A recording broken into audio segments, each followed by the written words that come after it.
Tem um dado estatístico que, olha, soa quase como um erro de digitação quando a gente lê pela primeira vez. Uhum. Eu sei bem de qual você tá falando. É de cair o queixo. É absurdo, né? Pensa na seguinte situação para quem está acompanhando a gente. Um teste clínico, que é considerado tipo o padrão ouro absoluto na medicina para identificar o autismo. Aquela ferramenta que ninguém questiona. Exato, o inquestionável.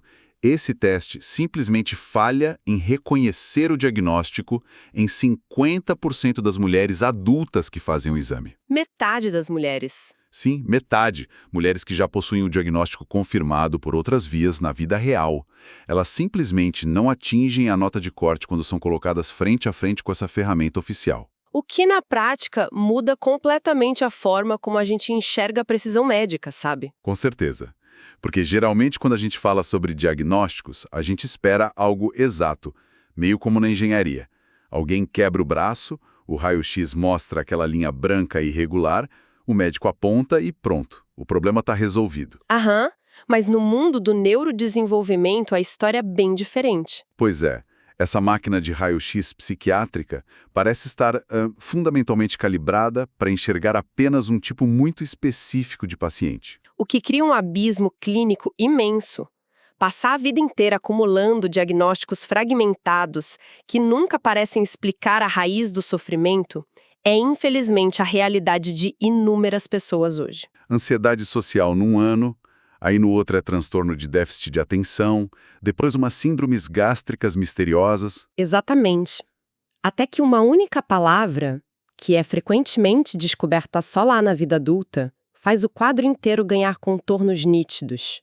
E essa palavra é autismo. O sistema de saúde moderno, por muito tempo, simplesmente não foi desenhado para enxergar a sutileza, sabe? A complexidade de como o autismo se apresenta fora daqueles estereótipos infantis. E esse é justamente o foco do nosso mergulho de hoje. Nós vamos explorar um material riquíssimo dos livros Is This Autism? Ou Será que Isso é Autismo? Escritos por Donna Henderson, Sarah Wayland e Jamel White. Nós trouxemos tanto o guia para clínicos quanto o guia de diagnóstico. É um material fenomenal. É assim. E a nossa missão nesta análise aprofundada é entender por que tantas pessoas autistas, especialmente mulheres e adultos com alta capacidade de camuflagem, continuam passando totalmente despercebidas pelos profissionais de saúde. E como a prática clínica tem que evoluir para mudar essa realidade. E precisa evoluir com urgência. Sem dúvida. Porque tentar diagnosticar o autismo hoje, usando apenas as referências do passado, é como tentar rodar um aplicativo super pesado e moderno num sistema operacional de 20 anos atrás. A tela vai travar. Vai travar na hora. A resposta vai sair incorreta e a culpa, de uma forma muito injusta, vai recair sobre o usuário, que no caso é o paciente. E olha, o que mantém esse sistema operacional desatualizado, na verdade, é o próprio currículo básico de formação. A ciência do autismo avançou de forma exponencial nas últimas 2 décadas. Expandiu muito a nossa compreensão sobre o espectro, né? Expandiu demais. Mas o problema é que o treinamento formal de psiquiatras, psicólogos e terapeutas não acompanhou esse ritmo. Muitos profissionais ainda operam com um modelo mental construído lá na década de 90. Procurando um perfil hiperespecífico. Isso. Procurando aquele menino pequeno que balança as mãos, que não faz contato visual de jeito nenhum e tem interesses muito restritos em, sei lá, trens ou dinossauros. Se o paciente na frente deles é um adulto articulado que mantém um emprego e faz contato visual, o cérebro do avaliador nem aciona a luzinha do autismo. Nem passa pela cabeça deles. O avaliador sequer cogita a hipótese. E as autoras ilustram essa defasagem com uns exemplos práticos no livro que, nossa, chegam a ser angustiantes de ler. Elas mencionam, por exemplo, o Dr. Murphy. Ah, sim, o psiquiatra. Ele é um psiquiatra experiente que atende adultos. Mas por ter recebido o treinamento dele há décadas, ele carrega essa crença inflexível de que o autismo se resume à ausência de fala e necessidade de cuidados em tempo integral. Na clínica diária, ele nunca cogita autismo ao avaliar as complexidades dos pacientes dele. O que afasta milhares de pessoas do diagnóstico correto. Exato. E tem também o caso da doutora Billings, que é uma psicóloga com 20 anos de experiência e que carrega uma espécie de vergonha secreta por não entender as nuances do autismo moderno. Toda vez que ela suspeita de algo remotamente ligado ao neurodesenvolvimento, Ela simplesmente encaminha o paciente para longe, lava as mãos. Tem a Marcy também, a terapeuta. Pois é, a Márcia até consegue perceber os traços sutis nos pacientes, mas ela fica paralisada pelo medo de conduzir qualquer avaliação formal por achar que não domina as ferramentas. E é super importante a gente pontuar que esses perfis não são anomalia, sabe? Não são profissionais mal intencionados, eles representam a regra de um sistema que está fragmentado. O material cita um estudo muito revelador de 2021. Aquele da Silke Lipinski. Esse mesmo. Ela avaliou o nível de preparo de quase 500 psicoterapeutas e os dados são alarmantes. O estudo descobriu que esses profissionais recebem, significativamente menos educação formal sobre autismo do que sobre transtornos alimentares ou esquizofrenia. Nossa. Como consequência, a vasta maioria relata se sentir profundamente incompetente para tratar pacientes autistas que não têm deficiência intelectual. Então a gente tem um ponto cego sistêmico gigantesco, justamente no lugar onde as pessoas buscam clareza. E o custo humano de bater de frente com esse ponto cego, olha, é incalculável. O livro detalha a jornada de uma menina de 9 anos, a Cara. A história dela é uma maratona exaustiva. Uma verdadeira peregrinação médica. Totalmente. A terapeuta ocupacional avaliou a Cara e concluiu que o problema era um transtorno do processamento sensorial. Aí beleza. Em seguida, a fonoaudióloga analisou o caso sob a ótica dela e apontou um transtorno de linguagem pragmática. Cada um olhando com a sua própria lente, né? Cada um no seu quadrado. O psicólogo focou nas interações e cravou ansiedade social. O neuropsicólogo aplicou uns testes e disse que ela TDAH. E para coroar a situação, tinha um gastroenterologista prescrevendo remédio para síndrome do intestino irritável. É a hiperespecialização trabalhando contra o paciente. Todos esses profissionais altamente qualificados examinaram a mesma criança, mas ninguém dá um passo para trás para olhar a pintura inteira. Isso levanta uma dúvida muito essencial para quem acompanha a nossa análise hoje. Trata-se só de uma falta inocente de atualização nas universidades ou tem uma resistência ativa da comunidade médica a essa mudança de paradigma? Como assim uma resistência? Porque, observando casos como o da Cara, a sensação que dá de estar jogando aquele jogo de fliperama, o bate-topeira, sabe? Aquele de dar marretada. Nossa, o Acamol. Sei bem. Os médicos ficam com a marreta batendo num sintoma que sobe aqui, tipo ansiedade severa. Pá. Depois batem num problema gástrico que sobe ali. Pá. Ficam marretando a exaustão crônica e continuam nesse ciclo de apagar incêndios sem nunca querer abrir a máquina para ver como a fiação principal funciona. A analogia do bate-topeira captura perfeitamente a exaustão de quem está sendo avaliado.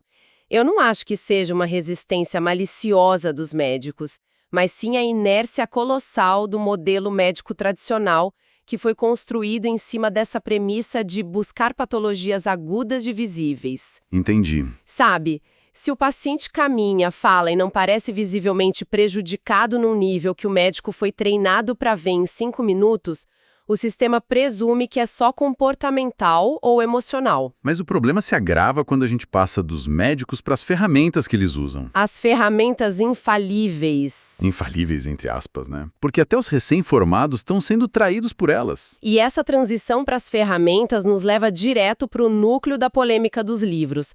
A gente está falando do famoso teste ADOS-2, o protocolo de observação que é usado clinicamente no mundo todo, certo? Certo. O ADOS é amplamente reverenciado nos hospitais como padrão ouro inquestionável. É um teste onde o clínico interage com o paciente através de tarefas, puzzles e conversas estruturadas para pontuar os comportamentos, mas tem uma falha colossal no design dele para certos grupos. Ele exclui justamente as pessoas com maior capacidade de adaptação. Exatamente. O teste falha miseravelmente em identificar autistas que desenvolveram o fenômeno da camuflagem social, que a gente também chama de masking. E como essa camuflagem opera no cérebro? Porque, para quem é leigo e está nos ouvindo, a ideia de mascarar pode soar como se a pessoa estivesse apenas fingindo de propósito ou sendo falsa. E os livros deixam super claro que não é nada disso. Qual é a mecânica por trás de um paciente conseguir passar ileso por um avaliador experiente? O masking não tem nada de falsidade. É um mecanismo de sobrevivência altamente custoso. Em um cérebro neurotípico, a leitura de sinais sociais ocorre no automático. Saber a hora de sorrir, quanto tempo manter o contato visual, entender o tom do sarcasmo. Fica ali rodando em segundo plano. Isso. Já para um cérebro autista, essas mesmas interações frequentemente exigem um processamento manual. É analítico e consciente e sobrecarrega muito o córtex pré-frontal. A pessoa que camufla aprendeu depois de anos observando e sofrendo punições sociais traumáticas a imitar a expectativa do outro. Eles criam um roteiro interno, então. Um roteiro exaustivo.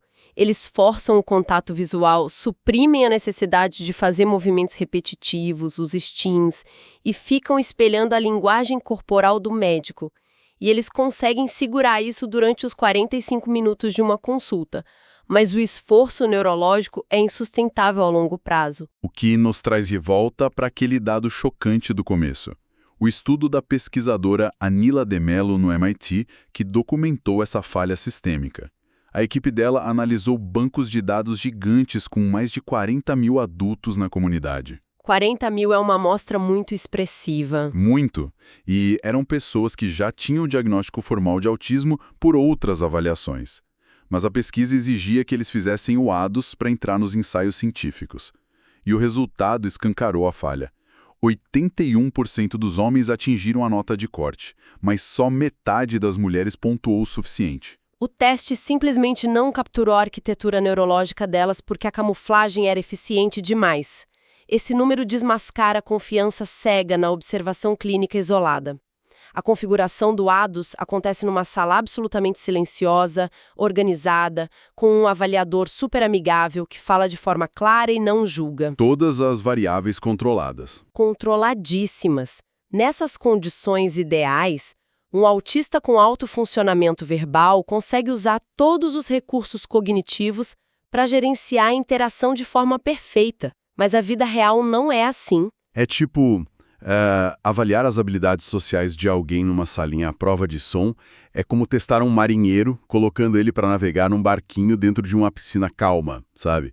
Em vez de testar como ele lida com o oceano aberto durante uma tempestade. A analogia perfeita.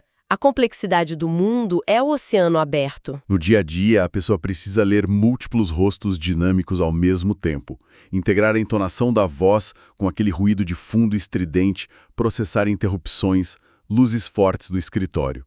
Como é que um teste de 45 minutos pode tentar medir o colapso e a exaustão profunda que essa pessoa sente ao chegar em casa e fechar a porta? A resposta curta é que ele não mede. As autoras são categóricas, olha, um profissional jamais deve descartar a possibilidade de autismo só porque o paciente conseguiu parecer não autista durante uma hora no consultório. Parecer não autista não anula o sofrimento, né? De jeito nenhum, o sofrimento neurológico continua lá. Então, a prática clínica precisa abandonar essa ilusão de intuição rápida e adotar uma abordagem muito mais profunda. Mas aí, se não dá para confiar totalmente no teste que todos chamavam de oráculo da psiquiatria, como é que os clínicos investigam essas suspeitas na prática? As autoras falam sobre redefinir o que a gente considera como dados no diagnóstico, certo? Certo. Porque na medicina tradicional, dados costumam ser estritamente os números de um exame de sangue ou a pontuação de um questionário. Mas no neurodesenvolvimento de adultos, os dados vitais estão espalhados na vida real. Sabe, coisas do cotidiano. Sim, coisas que escapam do teste formal. Um dado válido pode ser o parceiro que conta que precisa lembrar o marido todo dia de responder ao bom dia do vizinho. Aquilo não automatiza para ele. Ou tipo aquela cliente que chora descrevendo a energia monumental que ela gasta, tentando calcular logicamente o que fazer com os braços e para onde olhar durante uma conversa rápida no elevador. Isso é um dado qualitativo gigantesco. E outro pilar dessa nova abordagem é o mergulho nos históricos médicos e escolares. Buscar a trajetória antes dessa camuflagem severa se instalar. O que é outro campo minado na medicina, que é essa confiança cega em diagnósticos do passado. Tem aquele exemplo no livro da Tallulah, uma adolescente de 17 anos. A história da Tallulah é de cortar o coração. Assim como a pequena Cara, ela tinha um histórico que era uma enciclopédia. TDAH, toque, crises de ansiedade severa e síndrome de Tourette. Mas quando foram ver os boletins escolares primários dela, os desafios sociais e sensoriais estavam todos documentados ali. As evidências de autismo gritavam nas páginas. Só que um único avaliador, muitos anos antes, resolveu descartar o autismo no prontuário. Precipitadamente. E isso criou o efeito cascata. É o efeito cascata do erro médico. Uma vez que o primeiro anota que autismo está descartado, todos os profissionais da década seguinte leem aquilo e, por falta de tempo ou ceticismo, engolem a conclusão sem nunca questionar. Só vão grudando novos rótulos para explicar os sintomas. É por isso que o clínico de hoje tem que ser um detetive de narrativas e não um aplicador de testes. Agora eu preciso fazer um pouco o papel de advogado do diabo aqui, para quem está nos ouvindo e de repente está tentando destrinchar o próprio passado. Quando o histórico chega parecendo esse emaranhado caótico de diagnósticos, como é que dá para separar as peças com segurança? O que é autismo de verdade? O que é só o déficit de atenção? Ou o que é apenas ansiedade acumulada por anos tentando se encaixar? A água não está muito turva? Essa é a tarefa mais difícil do diagnóstico de adultos. E a única maneira de separar isso é através da triangulação de dados. O clínico não pode focar só na sala de espera. Ele busca relatos de quem cuidou da pessoa nos primeiros anos de vida. Mesmo que os problemas sociais não fossem óbvios, as diferenças sensoriais e a inflexibilidade já estavam lá na infância. E conversar com parceiros, amigos? Sim, para entender o comportamento quando a máscara cai no ambiente seguro de casa. A chave é buscar linha causal. Por exemplo, ansiedade grave surgiu do nada ou é resultado direto de uma quebra de rotina que o cérebro não processou? A falta de foco do TDAH é um déficit real de atenção ou o ambiente de trabalho está tão barulhento que o cérebro autista está desligando para se proteger? Quando você triangula o passado, o presente e o contexto, o quebra-cabeças revela a imagem autista. Exatamente. Então, digamos que o clínico fez o dever de casa, foi um detetive, triangulou, ignorou a falha do teste fechado e a resposta é autismo. Chegamos no momento da comunicação.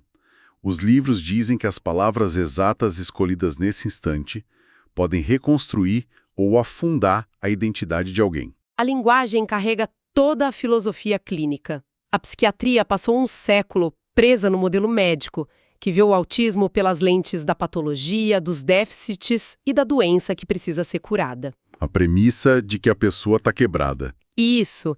Mas, liderados pela própria comunidade autista, nós estamos migrando para o paradigma da neurodiversidade. Onde o foco sai dessa ideia de consertar o indivíduo e passa para o reconhecimento das diferenças neurológicas naturais, priorizando adaptar os ambientes. Por isso que a linguagem antiga tem que sumir.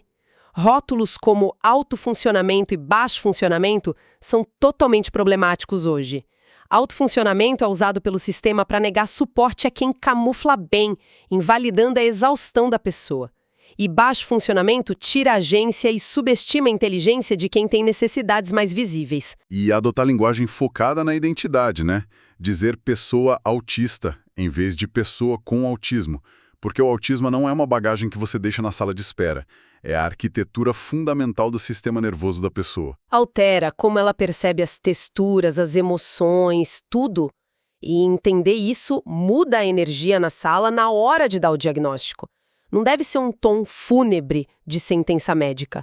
Deve ser otimista, afirmativo e de pura libertação. Tem aquela história maravilhosa da Annie Cotwitzel, quando o laudo dela confirmou o autismo na fase adulta, o psicólogo estava com aquela cara pesada, preparado para dar uma má notícia. Mas ela reagiu com um sorriso gigantesco, jogou as mãos para cima e comemorou. O psicólogo ficou em choque. Ele nunca tinha visto alguém reagir com alegria. Mas para Annie, não era uma doença caindo nos ombros. Era um alívio. Depois de décadas se sentindo uma alienígena quebrada, ela finalmente teve uma explicação coerente para tudo que ela viveu. O mundo fez sentido. E para garantir que esse impacto seja validado, as autoras sugerem ler os critérios do manual oficial lado a lado com o paciente na devolutiva. Mas não só lê o jargão. O médico traduz o manual usando os exemplos que o próprio paciente deu nas sessões anteriores. É, apontar e dizer, olha, sabe aquela textura de roupa que te machuca? É exatamente isso aqui que o manual está descrevendo. Traz uma validação monumental. Receber o diagnóstico na vida adulta é, então, o oposto de um veredito de limitação. Trazendo para uma imagem bem clara para quem nos ouve, é como alguém que passou a vida inteira achando que era um carro todo defeituoso, que nunca conseguia acelerar na pista sem engasgar. E aí, depois dessa investigação detalhada, ela descobre que, na verdade, ela nunca foi um carro. Ela é um barco, que funciona com precisão absoluta. A tragédia era só que estavam forçando ela a dirigir o barco no asfalto. Uma analogia perfeita. A mudança de diagnóstico entrega o mapa certo. Permite que o paciente pare de tentar ser uma versão desgastada de um neurotípico e comece a navegar na água, sendo quem a neurologia dele permite que ele seja. É de uma profundidade imensa. E, sintetizando a nossa análise de hoje, a gente percebe que o reconhecimento do autismo está deixando de ser refém daqueles estereótipos limitantes para abraçar a bagunça da vida adulta, o peso da camuflagem e a experiência de quem sempre foi negligenciado, como as mulheres. O autoconhecimento validado por bons profissionais é uma ferramenta de libertação imensurável. A responsabilidade agora está com o sistema. Os dados sobre a exaustão da camuflagem e as falhas do ADOS em adultos estão na mesa. O conforto em métodos antigos não é mais justificativa para deixar essas mentes exaustas sem o suporte correto. Com certeza. E antes de finalizar o nosso mergulho de hoje, a gente quer deixar uma provocação para expandir a reflexão dos nossos ouvintes. Os autores mostram que são os ambientes projetados por não autistas que criam a deficiência na prática. Então, pensem nisso amanhã no café. Se a neurodiversidade fosse considerado um padrão natural na sociedade e não a exceção, como seriam nossos escritórios amanhã? Como seria a iluminação e a acústica das escolas? O que a gente precisaria desconstruir para arquitetar um mundo que não só tolere, mas celebre essa diversidade como uma vantagem evolutiva. Fica a reflexão. Esperamos que esta investigação tenha sido enriquecedora. Continuem curiosos, questionem os padrões e olhem além da superfície. Um grande abraço e até o próximo mergulho profundo. Não esqueçam, às vezes, não somos carros quebrados no acostamento. Apenas precisamos encontrar a água certa para navegar.